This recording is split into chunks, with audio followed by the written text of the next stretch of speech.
सिद्ध प्रभु को नमन, सिद्ध प्रभु को नमन। आचार्य को नमन, आचार्य को नमन। उपाध्याय को नमन, उपाध्याय को नमन। सर्व साधु को नमन, सर्व साधु को नमन। यह मेरे पंच गुरु, इनको सदा नमन। इनके नमन से हो मुक्ति पथ पे गमन। इनकी ही भक्ति में हो मेरे मन वचन। अरिहंत जय जय, सिद्ध प्रभु जय जय।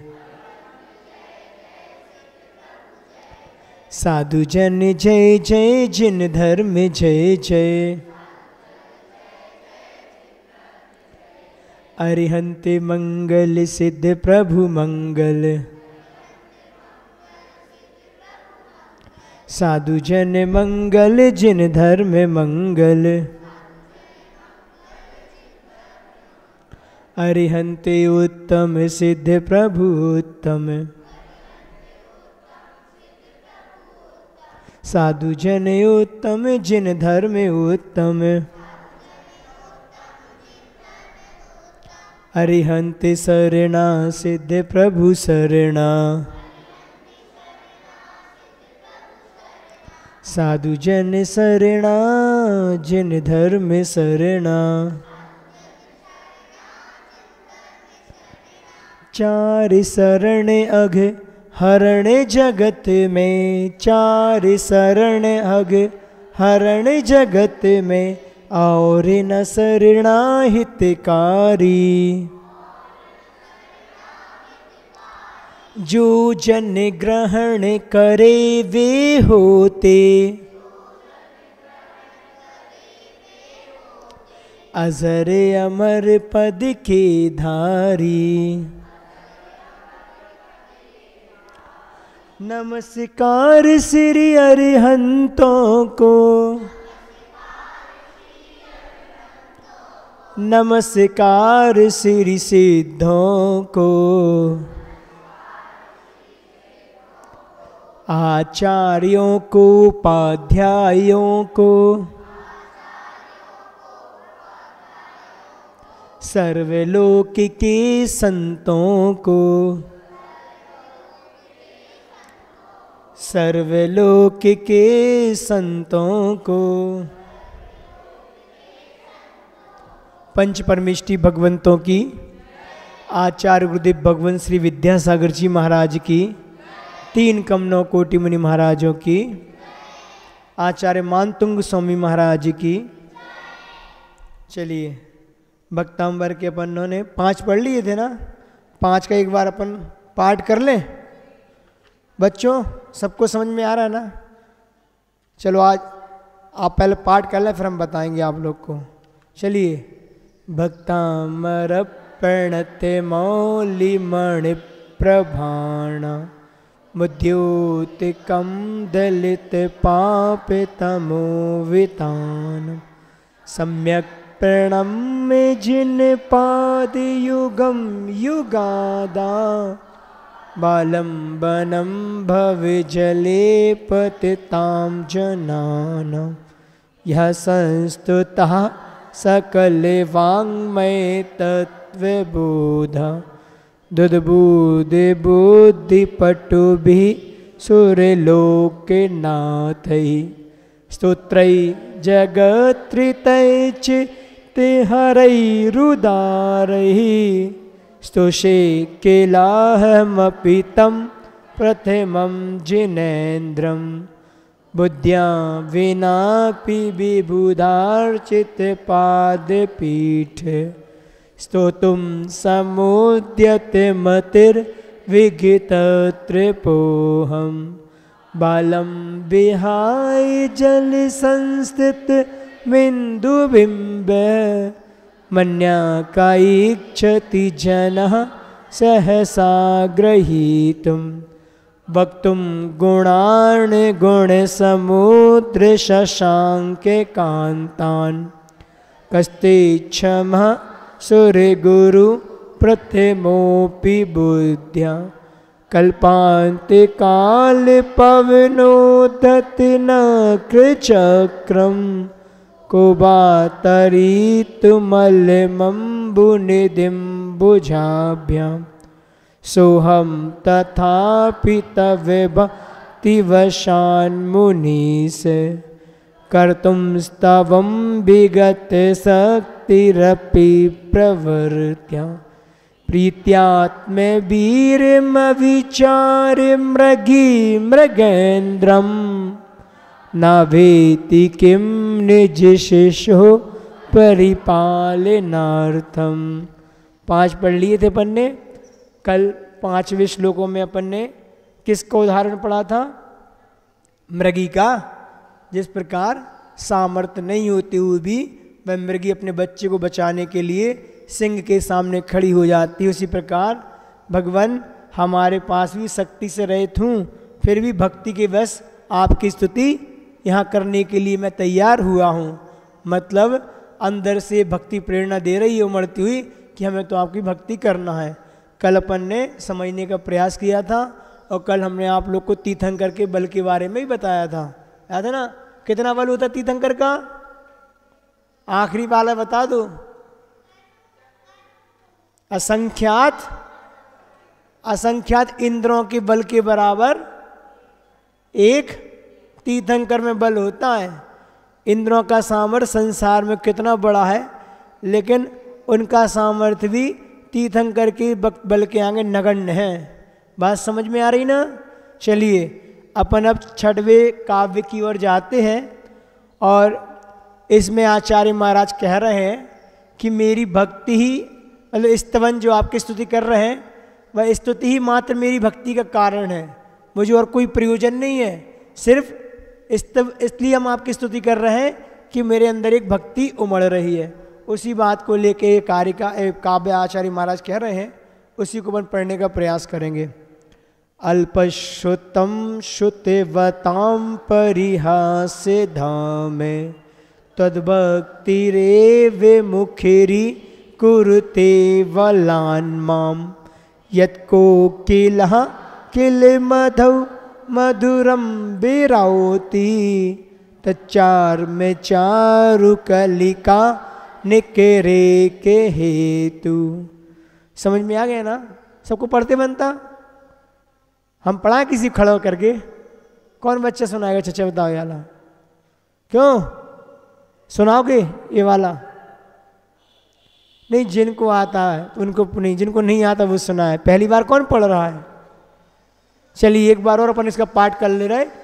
जब 8 हो जाएंगे ना, जो बच्चे खड़े होके 8 का पाठ हमें सुनाएंगे ना, उनको एक गिफ्ट मिलेगी।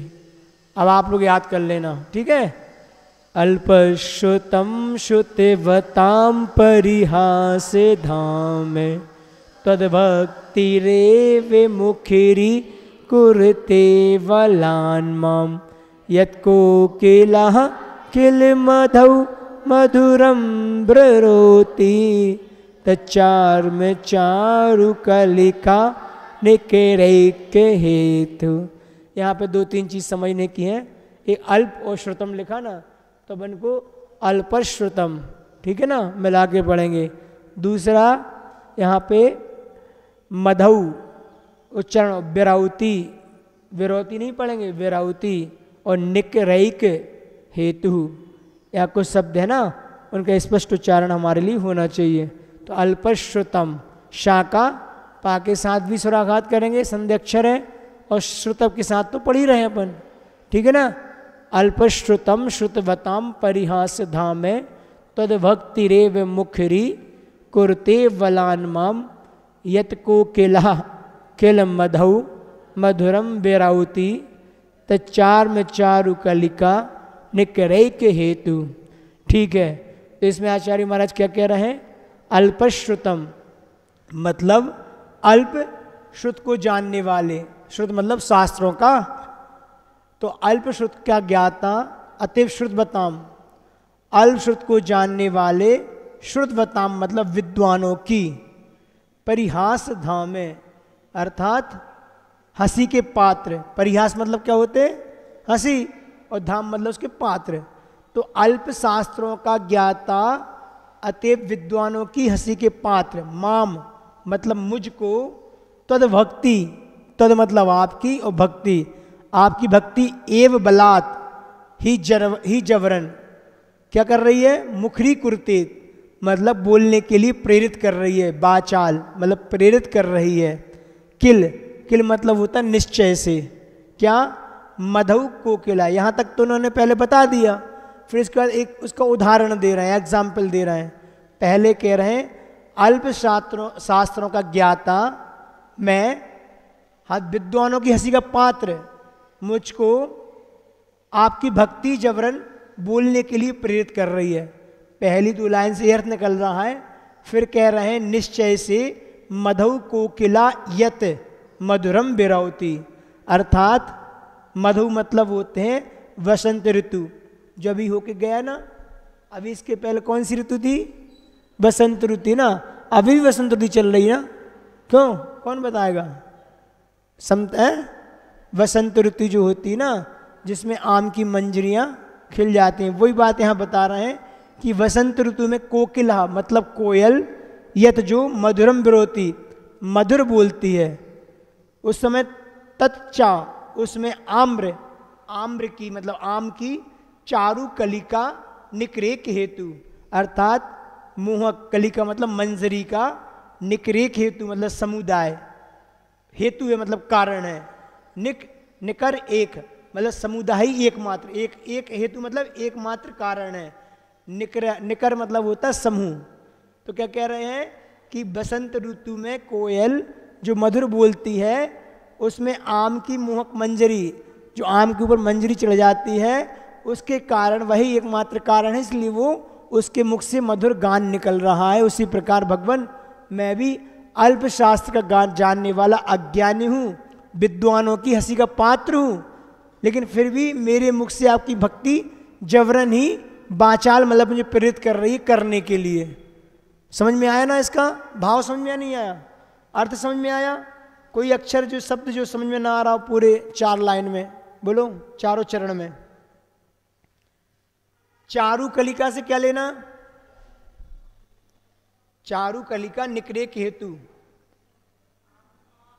है, मतलब आम की आम नहीं, आम्र से आम लेना है, और चारु कलिका से मोहक मंजरी लेना है, मतलब मुँह को अच्छी लगती ना, मतलब आम की जो मंजरी देखने में अच्छी लग रही है, उस कोयल को अच्छी लग रही है, तो उसके लिए गान करने के लिए प्रेरित कर रही है। उसी प्रकार भगवान मैं भी अज्ञान हूँ और विद्वानों की हंसी का पात्र भी हूँ, फिर भी मुझे आपकी भक्ति बोलने के लिए प्रेरित कर रही है। ठीक है ना? आया सबको? हे भगवान, एक बार सुन लो उसका भावार्थ क्या है। हे भगवान, जैसे वसंत ऋतु में आम की मंजरी को देखकर कोयल मतलब मधुर शब्द बोलती है या गान करती है, उसी प्रकार अल्पज्ञानी होकर भी, होता हुआ अभी मैं मात्र भक्ति के वशीभूत होकर आपकी स्तुति कर रहा हूँ। ठीक है ना? एक भक्ति ही कारण है जो आपकी स्तुति करने के लिए मुझे प्रेरित कर रही है। समझ में आया ना? इसमें आचार्य महाराज ने अपने को क्या कह दिया? अल्पश्रुतम मतलब अल्प मतलब बुद्धि से रहित, अल्पज्ञ हूं मैं ना। अल्पज्ञ से क्या लेना है? कम ज्ञान, और कैसा हंसी का पात्र होता हुआ भी मैं भक्ति कर रहा हूं। तो क्या मतलब वास्तव में मतलब आचार्य मानतुंग स्वामी जो थे वो अल्पज्ञ थे क्या? तो फिर ऐसा क्यों कहा उनने? हमने एक दिन और बताया था, लघुता तो प्रकट, हाँ वो भी बहुत अच्छा है। वे तो महान विद्वान ज्ञानी थे, लेकिन विनम्र भाव से, क्योंकि जितना व्यक्ति ज्ञानी होता है उसका ज्ञान उसकी विनम्रता में दिखता है। हम भी देख लें, अगर हमारे अंदर थोड़ी भी अकड़ है तो हम ज्ञानी ही अज्ञानी कहलाएंगे। इसलिए हमारे लिए अगर सचमुच किसी चीज़ का ज्ञान प्राप्त हुआ है ना, तो हमारे अंदर विनम्रता के भाव आना चाहिए। ऐसा कहकर आचार्य महाराज ने जो अज्ञानी कहा, अपनी लघुता का ही प्रकट किया। बहुत अच्छी लाइन थी एक, अकड़ अकड़ मतलब आकड़, है ना। इस अकड़ शब्द में कोई मात्रा नहीं होती ना, लेकिन थोड़ी थोड़ी मात्रा में सबके पास हुआ करती है, ऐसे ही ना। अकड़ शब्द में कोई मात्रा नहीं होती, लेकिन थोड़ी थोड़ी मात्रा में सबके पास हुआ करती है। देखो हम जरा जरा से प्रसंग आते हैं जीवन में तो जरा उखड़ जाते हैं अपन, हमारी मान कसाय को जरा में ठेस पहुंच जाती है, सामने वाले की बात हम जरा भी हजम नहीं कर पाते। किसी ने मुझे 2 सुनाई तो हम 4 सुनाने का मादा रखते हैं। कोई किसी से कम नहीं है। वो कहता है हम ही हम हैं तो क्या हम हैं, तुम ही तुम हो तो क्या तुम हो, न हम कम है न तुम कम हो। ऐसे ही है ना, ऐसे ही होता है। और यही सब कारण है कि हमारी 4 प्रकार की कसाएं हमेशा मुझे प्रेरित करती हैं और वही मेरे एक संसार में कारण बनती हैं। थोड़ा झुक जाना हमारे लिए बहुत बड़ा पुरुषार्थ चाहिए। ये बात तो पक्की है, जो क्षमा है ना, वह क्षमा वीरों का आभूषण है, क्षमा वीरस्य आभूषण। ये तो आचार्यों ने कहा है। हमारे अंदर सामने वाला मेरा बुरा चाहे, वो बुरा करे, उसके बाद भी उसके प्रति मेरी क्षमा के भाव आ जाएं, बहुत दुर्लभ है, बहुत कठिन है। और वो ऐसा पुरुषार्थ जो करता है वही वीर बनता है, वही महावीर बनता है, वही भगवान बनता है। इसलिए हमें अगर महावीर बनना है और वीर बनना है तो अपने जीवन में क्षमा और अहिंसा के भाव तो होना ही चाहिए। इसके बिना हमारा जीवन किसी प्रयोजन का नहीं है। तो यहाँ पे उन्होंने लघुता प्रकट करी। तो लघुता प्रकट करना क्यों जरूरी है यहाँ पे, मतलब क्या आवश्यकता थी? वो तो ज्ञानी थे, लेकिन उन्हें लघुता जो ब्रह्मता से प्राप्त मतलब भाव से कही, तो उसके पीछे क्या कारण था? बहुत अच्छा है कि जो ये अपन स्तोत्र पढ़ रहे हैं ये भक्ति स्तोत्र है ना। ये काव्य सारा भक्तियों से भरा है और भक्ति के क्षेत्र में भक्त हमेशा अत्यंत लघु मानता है अपने आप को। अगर हम इतने आप को लघु ना माने तो हम ऐसी भक्ति का अनुवाद कर ही नहीं सकते, हम भक्ति पढ़ ही नहीं सकते। अगर हम अपने आप को ज्ञानी माने, अरे मैं तो बहुत ज्ञानी हूँ, मैं बहुत पढ़ा लिखा हूँ, तो वह अहंकार हमारे लिए कभी ज्ञान के क्षेत्र को बढ़ाने वाला नहीं है। एक बहुत अच्छी बात आप लोग को बता दें, बच्चे भी बैठे हैं, किताब पढ़ने से कोई ज्ञानी नहीं बनता। हम बहुत खूब सारी साहब बहुत देर देर तक घंटों बैठ के हम पढ़ लेंगे तो हम पास हो जाएंगे, हम ज्ञानी हमें आ जाएगा। तो ध्यान रखो, आचार्य महाराज कहते हैं कि ज्ञान का क्षेत्र तो विशुद्धि से बढ़ता है। हमारे अंतरंग में जितनी विशुद्धि काम करती है उतना अपने आप ज्ञान हमारे जीवन में आत्मसात होता रहता है। तो ज्ञान के क्षेत्र को बढ़ाने के लिए अंदर से विशुद्धि बढ़ाएं तो अपने आप हमारे लिए वो चीज़ बहुत जल्दी याद हो जाए, हमारे जीवन में उतर जाए और जीवन उतर के हम अपना अच्छा भी कर लें। इसलिए किताब पढ़ने से अगर ज्ञानी बनते ना तो बहुत से ज्ञानी ऐसे गादी पे बैठ के अपना प्रवचन आदि देते हैं, लेकिन उसका कोई प्रयोजन नहीं है। जैन दर्शन में अपने ज्ञान को अपने आचरण में लाना ही सार्थकता है, क्योंकि चारित्र के बिना कुछ भी नहीं होने वाला। दर्शन है, ज्ञान है, लेकिन चारित्र तीनों की एकता ही हमारे मोक्ष मार्ग में कारण है। इसलिए जितना भी प्राप्त करो वो हमारे जीवन में उतरना चाहिए। गुरुदेव कहा करते हैं कि क्या हमारा ज्ञान थोड़ा भी हो तो पर्याप्त है, थोड़ा भी हो ना तो पर्याप्त है, बस वह सम्यक ज्ञान हो, समीचीन ज्ञान हो, पर्याप्त मुक्ति में कारण बन जाएगा। अष्ट प्रवचन मात्रिका मात्र ज्ञान भी हमारे केवल ज्ञान में कारण बनता है। एक कहानी है, सुना दें आप लोग को। हमारा जी स्तुति तो हो ही रही है, थोड़ा सा इंटरेस्टेड भी होना चाहिए। आप लोगों ने सुनी होगा या किसी का नाम भी सुना होगा जिसको हम बता रहे हैं। एक महाराज हुए हैं और वो महाराज इतने कम बुद्धि वाले थे, इतनी बुद्धि कम थी उनको कुछ याद ही नहीं रहता था। उनको जो भी पढ़ते थे पढ़ाते, उनके गुरु ने जो भी पढ़ाते थे उन्हें एक शब्द का ज्ञान भी नहीं रहता था। यहाँ तक कि आप लोग को तो नमोकार मंत्र आता है, उनको नमोकार मंत्र भी पढ़ाते थे तो भूल जाते थे। वहाँ पढ़ाते थे तो उनसे नमोरिहंताणम, बाद में वो कहते थे आणम ताणम कथु न जानम, मतलब उन्हें कुछ आता ही नहीं था, नमोकार भूल जाते थे। तो उन्होंने, उनके गुरु ने सोचा कि इनकी बुद्धि का क्षयोपशम बहुत कम है, तो क्या किया जाए। तो उन्होंने कहा ठीक है तुम 2 शब्द याद रखो। कौन से 2 शब्द याद रखो? मारुष मातुष। इसका मतलब क्या हुआ? तुम राग मत करो, तुम द्वेष मत करो। मारुष मतलब राग मत करो, मातुष मतलब तुम द्वेष मत करो। तो उन्होंने पढ़ाया तो कुछ समय वो याद रहा, वो भी भूल गए, वो ही भूल गए। अब क्या हुआ कि एक बार वो अपने गुरु के साथ आहार के लिए जा रहे थे। अब आहार के लिए जा रहे थे तो देखा कि रास्ते में एक अम्मा क्या कर रही थी, अपने सूपा में से जो दाल रहती ना, दाल के छिलकर अलग कर रही थी और दाल को अलग कर रही थी। तो उनको ध्यान आ गया, अरे मेरे महाराज जी ने यही से तो कहा था गुरु ने कि तुष्मास भिन्नम, मारुष मारुष की जगह क्या याद रहा उनको, तुष्मास भिन्नम। मतलब तुष मतलब होता है भूसा छिलका, और मांस मतलब होता है उड़द की दाल को मांस भी बोलते हैं। तो उड़द की दाल से छिलका को अलग कर रही थी। तो इनको याद आ गया कि हमारे गुरु ने कहा था कि दाल अलग है, छिलका अलग है, राग देश मत करो, ये शरीर अलग है, आत्मा अलग है। इतना उनको भेद विज्ञान हुआ नहीं कि वो जो आहार के लिए निकले थे उनके गुरु तो आहार लेने की चले गए और वो वहीं के वहीं ध्यान अवस्था में बैठ गए और निर्विकल्प अवस्था में ऐसा प्राप्त किया कि तुरंत श्रेणी में आरोहण हो गए।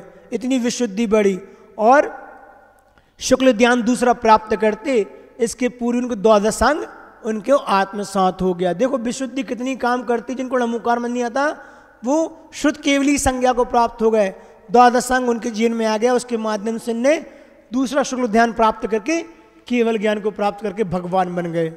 देखो एक जीव अज्ञानी था, जिसको ज्ञान नहीं था, उसने मात्र विनय अपने जीवन में रखी, लघुता प्रकट करी और अपने गुरु की बात का श्रद्धान मात्र किया कि मेरे गुरु जो कह रहे हैं वह सही कह रहे हैं। उस श्रद्धान के माध्यम से उस ज्ञान को अपने जीवन में लाके चारित्र के बल पे उन्होंने केवल ज्ञान प्राप्त कर लिया। रत्नत्रय की एकता से अभेद रत्नत्रय के माध्यम से श्रेणी आरोहण हुए और शुक्ल ध्यान प्राप्त करके केवल ज्ञान प्राप्त कर लिया। कौन से मुनि महाराज थे वो, नाम बताएगा कोई, कौन बताएगा, है जोर से बताओ। शिवभूति नाम के मुनिराज है ना, शिवभूति नाम। इसलिए तब से एक कथा प्रचलित हो गई कि गुरु तो गुड़ रह गए, चेला शक्कर हो गए, समझे ना। मतलब गुरु जो पाठ पढ़ा रहे थे अब वही गुरु उनको नमस्कार कर रहे हैं कि वो तो भगवान की संज्ञा को प्राप्त हो गए, जिनको मैंने ज्ञान दिया आज वो केवल ज्ञान के धारी हो गए, अब मेरे नमस्कार के पात्र। अहो भगवान धन्य है आप, आपने वो प्राप्त कर लिया जो सामान्य श्रावक के बस की बात नहीं है। हम वहीं के वहीं रह गए, आप इतने ऊपर चले गए। तो हमेशा इससे हमें क्या शिक्षा मिलती है कि कभी भी अपने ज्ञान का मान तो करना ही नहीं है, हमेशा लघुता प्रकट करें और जितना हो सके अपने जीवन को अच्छे से अच्छा बनाने का प्रयास करें। कोई मुझसे अगर कुछ कहता है तो अपने सुन लिया चुपचाप, अगर जैसा उसने कहा वैसे ही हमने उसको जवाब दे दिया तो उसमें और हम में क्या अंतर रहा। हर जैसा वो वैसा हम। अगर आपको अपनी अच्छाई दिखाना है तो शांत रह के दिखाओ। अगर वो व्यक्ति बुरा है, उसने आपको दोस्त कह दिया तो आपने उसको चार सुना के आप उससे ज़्यादा बुरे हो गए। उस समय तो बहुत समता रखनी होती है। समता को लेकर कभी और बात करेंगे अपन, समय बहुत तीव्र गति से आगे बढ़ जाता है, आकुलता होती है। तो अपन ने क्या करना है कि अपनी लघुता प्रकट करते हुए आचार्य महाराज भक्ति के क्षेत्र में है, क्योंकि जितना अहंकार हमसे दूर रहेगा उतनी हमारी भक्ति सार्थक कहलाएगी, है ना। जहाँ भक्ति है वहाँ अहंकार के लिए कोई स्थान नहीं है, और जहाँ अहंकार अपने मान को पुष्ट करने के लिए मंदिर आदि में या कहीं पे हम भक्ति कर रहे हैं तो भक्ति नहीं है, मेरा दिखावा है। बात समझ में आ रही ना। इसलिए बहुत सूक्ष्मता से सोचना है। यहाँ आके भी हमने उस दिन कहा था ना, कई जीव हैं यहाँ आके भी पाप कमाते हैं, मंदिर में आके भी हम पाप कमा सकते कमाते हैं, क्योंकि भावों की परिणति कब कहाँ कैसी कैसी ले जाए हमें पता नहीं है। इसलिए अपने भावों को संभालना बहुत कठिन होता है। इन भावों को संभालने के लिए ये देवसास गुरु हमारे लिए आलंबन मात्र हैं। ना वो आपके अंदर बैठ जाएंगे ना आपको शुद्ध कर देंगे। बहुत अच्छी बात बता दें, भगवान भी कभी आपको भगवान नहीं बना पाएंगे। क्या कहा, भगवान भी हमें कभी भगवान नहीं बना पाएंगे। भगवान बनने के लिए तो हमें स्वयं पुरुषार्थ करना होगा। बस भगवान को सामने दर्पण की भांति रखो। भगवान हमारे दर्पण की तरह हैं, उनको देख देख के उनके हमारे अंदर जो कालिक लगी है वो कालिक को पहुँचते जाएं, साफ करते जाएं, और एक दिन इतने शुद्ध हो जाएं कि भगवान के बराबर जाके हम बैठ जाएं। ठीक है ना। तो हमारे अंदर पात्रता है, हर आत्मा के अंदर भगवान बनने की पात्रता है। हम भी प्रकट करें ये आशीष सोचे कि नहीं भगवान हमारे जीवन में दिन कब आए, इन संसार के प्रपंचों से ऊपर उठकर हम भी एक अनंत अव्ययवाद सुख का अनुभव करें। ठीक है ना, बात समझ में आई? आगे बढ़े, सबको आ रही समझ, पीछे वालों को भी? हाँ ठीक है। तो फिर अब यहां पे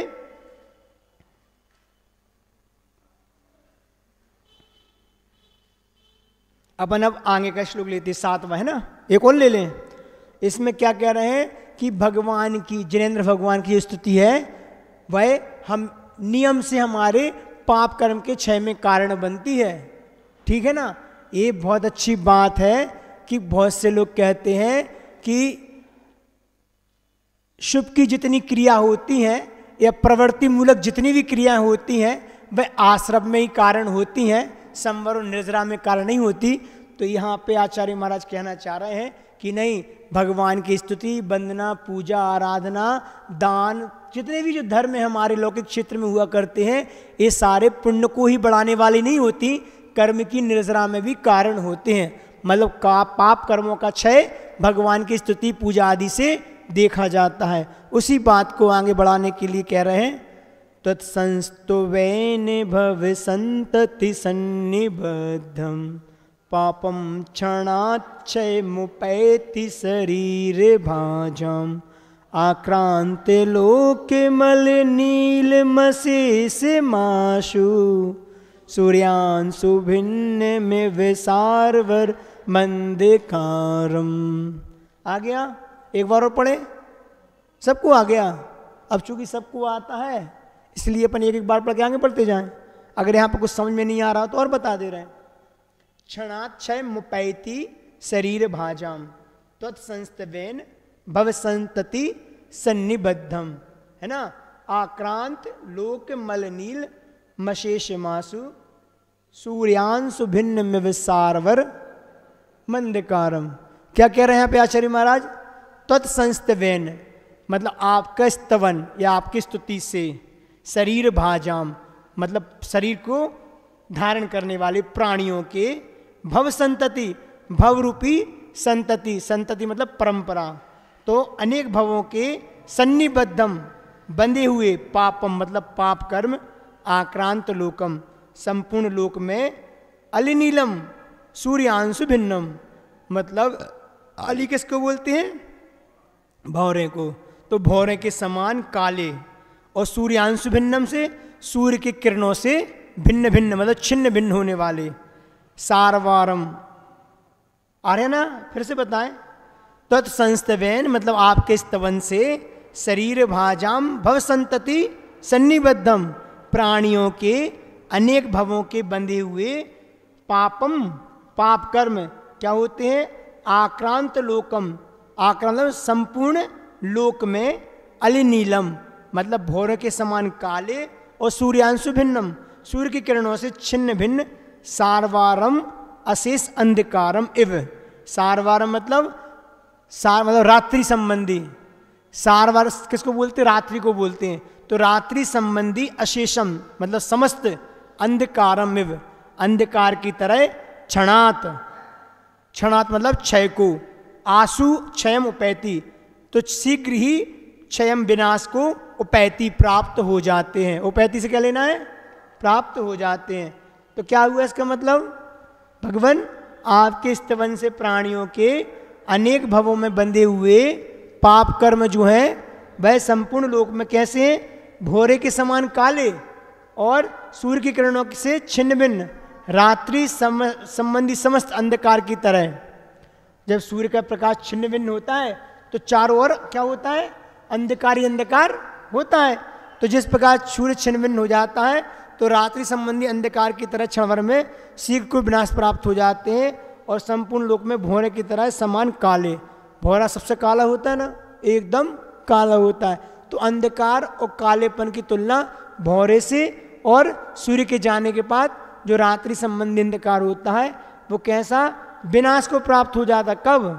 जो भगवान जिस प्रकार सूर्य उत्पन्न होता है तो सारा अंधकार मिट जाता, उसी प्रकार आपके स्तवन मात्र से प्राणियों के अनेक भवों में बंधे हुए पाप कर्ण संपूर्ण रूप में क्या हो जाते हैं, छिन्न भिन्न हो जाते हैं। बात समझ में आई, अर्थ समझ में आया। आक्रांत लोकम से क्या लेना है, आक्रांत लिखा ना,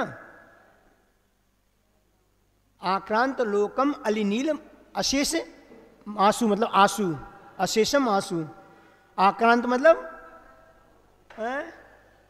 संपूर्ण लोक में, अली नीलम से मतलब काले भौरे की तरह, सूर्यांश में ना सूर्य के किरणों से छिन्न भिन्न, है ना। क्षणात आंसू, आंसू से क्या लेना, आंसू, आंसू शब्द से क्या लेना, बहुत प्रचलन है ये शब्द। आंसू मतलब होता है शीघ्र, कहते ना ये बहुत आंसू गति से, आंसू गति मतलब घोड़ा गति कैसी होती है, खूब तीव्र, तो घोड़ा को ही बोलते हैं आंसू गति, या फिर कहते हैं आंसू कवि है, मतलब तुरंत तुरंत कविता बना देते हैं। तो खूब तीव्र गति से शीघ्र ही क्षण भर में विनाश को प्राप्त हो जाते हैं। सबको समझ में आया, क्यों बैठे ही हो कि समझ में आ रहा है, मिला रहा ना सब, अच्छा है। पढ़ते समय इसके भाव आना चाहिए जब तुम्हारी पढ़ने की सार्थकता है। तो इसमें कह रहे हैं कि भगवान जिस प्रकार सूर्य की किरणों से रात्रि का समस्त अंधकार नष्ट हो जाता है, उसी प्रकार हे भगवान आपके स्तोत्र से प्राणियों के अनेक जन्मों में संचित पाप शीघ्र ही नष्ट हो जाते हैं। बात समझ में आई। अब इसका कुछ क्या है, कोई क्वेश्चन पूछे इसमें से?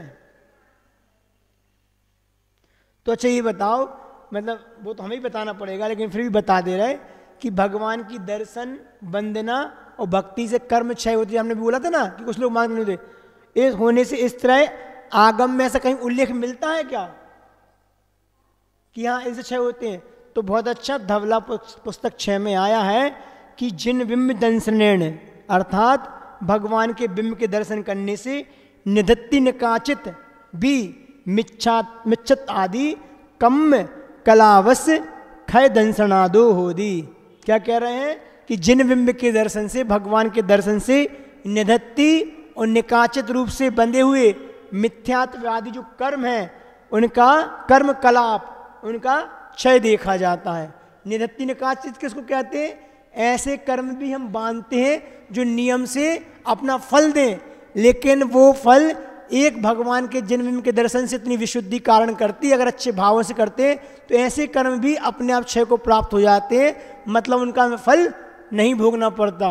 निधत्ति निकाचित समझ लो कि जिस निधत्ति किसे कहते हैं? जिस कर्म में, कर्म की वह अवस्था जिसमें उत्कर्षण, अपकर्षण, संक्रमण और उदीर्णा चारों नहीं हो पाती। अब आपने नाम सुने कभी? कुछ लोगों ने सुने होगा जिन्हें कर्म कांड आदि पढ़ा होगा। उत्कर्षण किसे कहते हैं? जो कर्म हमने बांधा, बांधने के बाद उसकी स्थिति बढ़ जाना, उत्कर्षण, ड्यूरेशन, टाइम ड्यूरेशन। और अपकर्षण मतलब बंधी हुई कर्मों की स्थिति को कम कर देना। संक्रमण डाइवर्ट कर देना, कर्म की स्थिति को डाइवर्ट करने को संक्रमण। से साता कर्म का हमारा उदय चल रहा है, और साता के उदय में अगर हमने मान के कोई परेशानी आती है और हमने उस समय अगर असाता की उदीर्णा कर ली, तो वो साता उदय में आ रही थी, पीछे जो साता आने थी वो असाता के मुख से आ जाती है और हमें परेशान करती है।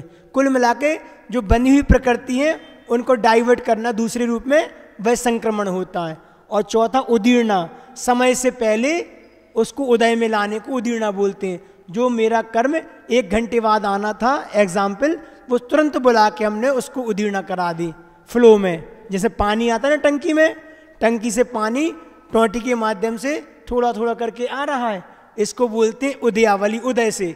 और मान के चलो भाई टोंटी अगर फिक जाए ना तो क्या होता है, एकदम प्रेशर से पूरा पानी आ जाता है, उसको बोलते उदीर्णा।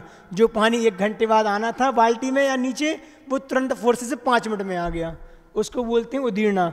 तो निधत्ति कर्म में ये चारों चीज़ नहीं होती, और निकाचित कर्म में 2 चीज़ नहीं होती, उदीर्णा और संक्रमण। अपकर्षण उत्कर्षण तो होता है। तो ऐसे कर्म सिद्धांत की भी छोटी छोटी बात अपन जानते रहें। आप लोग को समझ में ना आए तो क्वेश्चन कर सकते हैं, लेकिन बस महाराज जी आपके पास माइक है, आपको ही सुनाना है, आप सुना दो, हम सुन रहे हैं। न हमारे पास कोई क्वेश्चन है न कोई आंसर है, कोई शंका समाधान से हम ऊपर उठे। अच्छी बात है, भगवान की वाणी में शंका तो होनी ही नहीं चाहिए, समझ में आया चाहे ना आए, ठीक है ना। अब अपन इसको यहीं पर सीमित रखते हैं। कल अगर आप लोग बता दो ठीक है, नहीं हम बता देंगे, याद दिला देना। भगवान के 46 मूल गुण है ना, अपन पढ़ते तो हैं कि भगवान के 46 होते ना, अनंत परमेष्टि के। सिद्ध के कितने होते हैं? आचार्य के?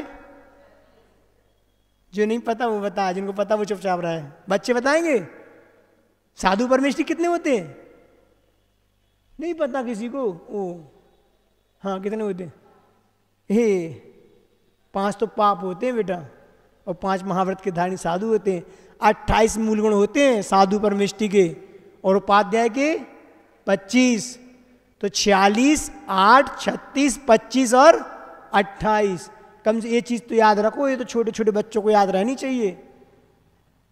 अपन पढ़े, पाठशाला की किताब पढ़े, किसी दीदी के पास चले जाया करो। ये बहुत सी दीदियां हैं, वो लैपटॉप पे बहुत काम करती हैं अपने, और जॉब का तो करती हैं, कि थोड़ा सा अपना काम रोक के हमारी पाठशाला पढ़ा दो। ठीक है ना? चलिए, इतना ही पर्याप्त समझते हैं। अब क्या है, अपन एक भजन गा लें। भजन एक प्रार्थना है, उसको पूरा करके अपन खत्म करते हैं। उद्धार कैसे होता हमारा अगर तुम नाते, अगर तुम नाते। गुरु जी तुम्हारा सहारा न मिलता, भंवर में ही रहते किनारा न मिलता। दिखाई न देती अंधेरे में मंजिल, अगर तुम न होते, अगर तुम न आते। उद्धार कैसे होता हमारा अगर तुम न आते, अगर तुम न आते। करके दरस तो लगता है ऐसे, महावीर फिर से आए हो जैसे। करके दरस तो लगता है ऐसे, महावीर फिर से आए हो जैसे। पंचम युग के महावीर हो तुम, विद्या के सागर गुरु जी हमारे। उद्धार कैसे होता हमारा अगर तुम न आते, अगर तुम न आते। दया हम पे इतनी कर दो हे गुरुवर, कल्याण हो बे बने आप जैसे। दया हम पे इतनी कर दो हे गुरुवर, कल्याण हो बे बने आप जैसे, बने आप जैसे। यही भावना है, यही भावना है, न और चाहना है।